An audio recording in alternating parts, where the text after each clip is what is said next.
Ration ব্যবস্থায় বড় পরিবর্তনের পথে কেন্দ্র সরকার। রেশনের চালে ভাঙা চালের পরিমাণ ধাপে ধাপে কমিয়ে উন্নত মানের চাল সরবরাহের পরিকল্পনা নেওয়া হয়েছে। একই সঙ্গে চাল থেকে ইথানল উৎপাদন বাড়িয়ে জ্বালানি ক্ষেত্রে আত্মনির্ভরতার লক্ষ্য এগোচ্ছে কেন্দ্র সরকার। অন্যদিকে গোবর্ধন যোজনার আওতায় সিএনজির সঙ্গে বায়োগ্যাস মেশানোর প্রস্তুতিও জোর কদমে চলছে। কৃষি ও জৈব বর্জ্যকে কাজে লাগিয়ে পরিচ্ছন্ন জ্বালানি উৎপাদন, আমদানি নির্ভরতা হ্রাস এবং পরিবেশ সুরক্ষার লক্ষ্য নিয়েই কেন্দ্রের এই নতুন উদ্যোগ।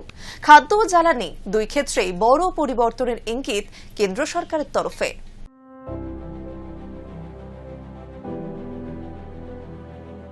রেশনের চালে ভাঙা চালের ব্যবহার নিয়ে এবার বড় পরিবর্তন আনতে চলেছে কেন্দ্রীয় সরকার।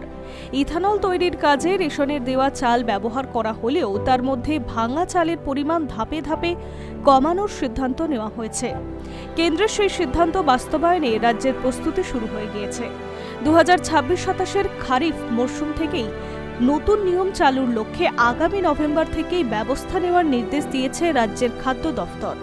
প্রথম পর্যায়ে সেদ্ধ চালের ক্ষেত্রে ভাঙা চালের সর্বোচ্চ অনুপাত 10% থেকে কমিয়ে 5% করা হচ্ছে। আপাতত চালের ক্ষেত্রে একইভাবে পরিবর্তন আনা হয়েছে। সেখানে ভাঙা চালের পরিমাণ 15%-এর জায়গায় 10%-এ নামিয়ে আনা হবে। সরকারি সূত্রের দাবি, পরবর্তী ধাপে আরও কড়া নিয়ম কার্যকর হতে পারে। 2027 থেকে 28-এর খারিফ মরশুম থেকে রেশনের চালে ভাঙা চাল সম্পূর্ণভাবে বন্ধ করার পরিকল্পনা রয়েছে কেন্দ্রের এই পরিকল্পনায় সাধারণ মানুষের জন্য বরাদ্দ, রেশনের চালের পাশাপাশি স্কুলের মিড ডে মিল এবং অঙ্গনারীর ক্ষেত্রেও খাদ্য সরবরাহ চালের মান আরও উন্নত হতে পারে। তবে শুধু খাদ্যের গুণগত মান বাড়ানোর সিদ্ধান্তে উদ্দেশ্য নয়, পেট্রোলের সঙ্গে মেশানোর জন্য প্রয়োজনীয় ইথানলের যোগান নিশ্চিত করাও কেন্দ্রের অন্যতম লক্ষ্য। কারণ চাল থেকেই ইথানল তৈরি করলে উৎপাদন খরচ তুলনামূলকভাবে কম হয়। ভুট্টা, আখ কিংবা নষ্ট হয়ে যাওয়া অন্যান্য খাদ্যশস্যের তুলনায় চাল থেকে প্রতি লিটার ইথানল উৎপাদন প্রায় 5 থেকে 7 টাকা খরচ কম হয়। চাল থেকে ইথানল উৎপাদন প্রবণতা গত কয়েক বছরে উল্লেখযোগ্যভাবে বৃদ্ধি পেয়েছে। 2023-24-এর অর্থবর্ষে মোট ইথানল উৎপাদনের 1%-ও কম এসেছিল চাল থেকে। মাত্র 2 বছরের ব্যবধানে 2025 থেকে 2026 সালে সেই অংশ বেড়ে 25%-এ পৌঁছেছে। আগামী দিনে এই পরিমাণ আরও বাড়ানোর পরিকল্পনা রয়েছে। সেই লক্ষ্য পূরণে চালের যোগান বাড়ানো হচ্ছে।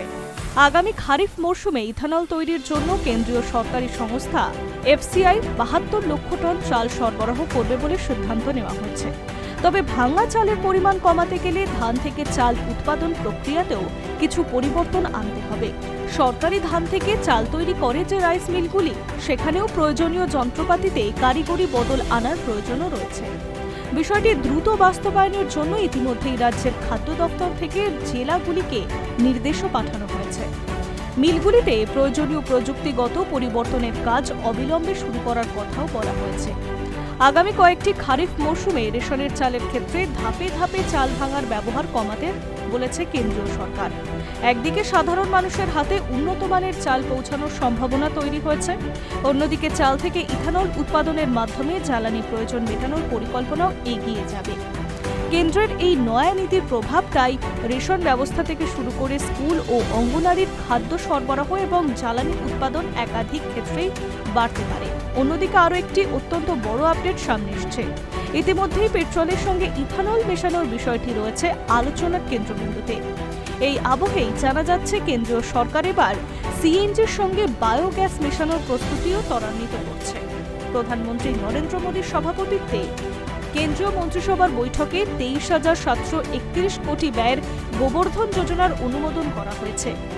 এই প্রকল্পের মাধ্যমে বিপুল পরিমাণ সহজলভ্য কৃষি বজ্র, গোবর, আখের খোসা, পৌর বজ্র এবং অন্যান্য জৈব সম্পদকে ক্লিন এনার্জি, জৈব সার, গ্রামীণ আয় এবং জাতীয় অর্থনৈতিক মূল্যে রূপান্তরিত করা হবে।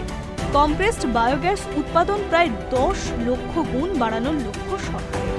অর্থাৎ সরকারের এই পদক্ষেপের লক্ষ্য হল অভ্যন্তরীণ কম্প্রেসড বায়োগ্যাস উৎপাদন প্রায় 10 গুণ বৃদ্ধি করা। এছাড়াও বৃহৎ আকারে বেসরকারি বিনিয়োগের আকর্ষণ করার পাশাপাশি দেশজুড়ে একটি সচল চক্রাকার জৈব অর্থনীতি গড়ে তোলা সহ জ্বালানি আমদানির ওপরেও নির্ভরতা কমানোর অন্যতম লক্ষ্য। গোবর্ধন প্রকল্প 2026 থেকে 27 অর্থবর্ষ থেকে 2035 থেকে 36 অর্থবর্ষ পর্যন্ত বাস্তবায়িত হবে একটি ভবিষ্যৎ জ্বালানি মিশ্রণের একটি প্রধান স্তম্ভ হিসেবে কম্প্রেসড বায়োগ্যাসকে বিবেচিত করা হবে। বিদ্যমান পরিকাঠামোতে কোনো বড় পরিবর্তনের প্রয়োজন হবে না। জানিয়ে রাখা ভালো, কম্প্রেসড বায়োগ্যাস তথা সিবিজি হল জৈব বর্জ্য থেকে উৎপাদিত একটি রিনিউয়েবল এনার্জি। এই বায়োগ্যাস প্রক্রিয়াজাত করে সিএনজির সঙ্গে মিশ্রিত করা হবে। এর জন্য পরিকাঠামো বা যানবাহনে কোনো উল্লেখযোগ্য পরিবর্তনের প্রয়োজন হবে না, বরং একটি বিদ্যমান পাইপলাইনের মাধ্যমে সরাসরি প্ল্যান্ট থেকে পাম্পগুলিতে পাঠানো হবে এবং তারপর যানবাহনে প্রবেশ করানো হবে। 2025-26 অর্থবর্ষে 1% মিশ্রণের মাধ্যমে বাধ্যতামূলক মিশ্রণ ইতিমধ্যে শুরু হয়ে গিয়েছে। চলতি অর্থবর্ষে সিএনজির সঙ্গে 3% বায়োগ্যাস মিশ্রিত হবে। আগামী 2027 থেকে 28 অর্থবর্ষে এটি বাড়িয়ে 4% এবং তারপর 5% করা হবে। এনবিসিসি ইতিমধ্যেই কম্প্রেসড বায়োগ্যাস বাধ্যতামূলক মিশ্রণের অনুমোদন দিয়েছে। ইন্ডিয়ান অয়েল ওয়েবসাইটের তথ্য অনুযায়ী ভারতের সিবিজির উৎপাদন ও ব্যবহারকে উৎসাহিত করার লক্ষ্যে ন্যাশনাল বায়োফ্লুয়েন্স কোঅর্ডিনেশন কমিটি তথা এনবিসিসি ইতিমধ্যেই সিটি গ্যাস ডিস্ট্রিবিউটর সেক্টরকে সিএনজি এবং পিএনজি সেগমেন্টে সিবিজি বাধ্যতামূলক মিশ্রণের পর্যায়ক্রমিক বাস্তবায়নের অনুমোদন দিয়েছে। ভারতের জ্বালানি ও খাদ্যনীতি এখন এক নতুন রূপান্তরের পথে এগোচ্ছে। একদিকে রেশন ব্যবস্থায় ভাঙা চালের ব্যবহার ধাপে ধাপে কমানোর সিদ্ধান্ত সাধারণ মানুষের জন্য উন্নত মানের খাদ্য নিশ্চিত করার বার্তা দিয়েছে। অন্যদিকে সেই চালকেই ইথানল উৎপাদনের কাজে ব্যবহার করে জ্বালানি ক্ষেত্রে আত্মনির্ভরতার লক্ষ্যেও এগিয়ে নিয়ে যাওয়া হচ্ছে। ফলে খাদ্য নিরাপত্তা এবং জ্বালানি নিরাপত্তা এই দুই ক্ষেত্রে একটি সমন্বিত নীতির প্রতিফলন দেখা যাচ্ছে। একই সঙ্গে সিএনজির সঙ্গে বায়োগ্যাস মেশানোর উদ্দেশ্য দেশের সবুজ জ্বালানি ব্যবস্থাকে আরো শক্তিশালী করতে পারে। কৃষি বর্জ্য, গোবর, পৌর বর্জ্য এবং অন্যান্য জৈব সম্পদকে কাজে লাগিয়ে কম্প্রেসড বায়োগ্যাস উৎপাদন বৃদ্ধি পেলে পরিবেশ দূষণ কমবে, গ্রামীণ অর্থনীতিতে নতুন কর্মসংস্থান তৈরি হবে এবং কৃষকদের অতিরিক্ত আয়েরও সুযোগ বাড়বে। সবচেয়ে গুরুত্বপূর্ণ বিষয় হলো এই উদ্যোগের মাধ্যমে আমদানি করা জ্বালানির ওপরে নির্ভর কমিয়ে দেশের বৈদেশিক মুদ্রা সাশ্রয় করা সম্ভব হবে। গোবর্ধন যোজনা এবং বায়োফুয়েল সংক্রান্ত কেন্দ্রের দীর্ঘমেয়াদী পরিকল্পনার ইঙ্গিত দিচ্ছে আগামী দিনে ভারত আরও টেকসই ও পরিবেশ বান্ধব জ্বালানি ব্যবস্থার দিকে এগোতে চায়।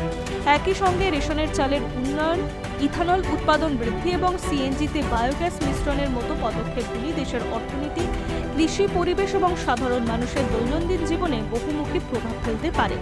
সব মিলিয়ে কেন্দ্রের এই নতুন নীতিগুলি শুধু বর্তমানের প্রয়োজন মেটানোর জন্য নয়, বরং ভবিষ্যতে জ্বালানি ও খাদ্য সরবরাহকে আরও শক্তিশালী, টেকসই এবং আত্মনির্ভর করে তোলার বৃহত্তর রূপরেখার অংশ বলেই মনে করা হচ্ছে। আগামী কয়েক বছরে এই পরিকল্পনা বাস্তবায়নে কতটা সফল হবে সেই দিকেই নজর থাকবে দেশবাসী। I news net.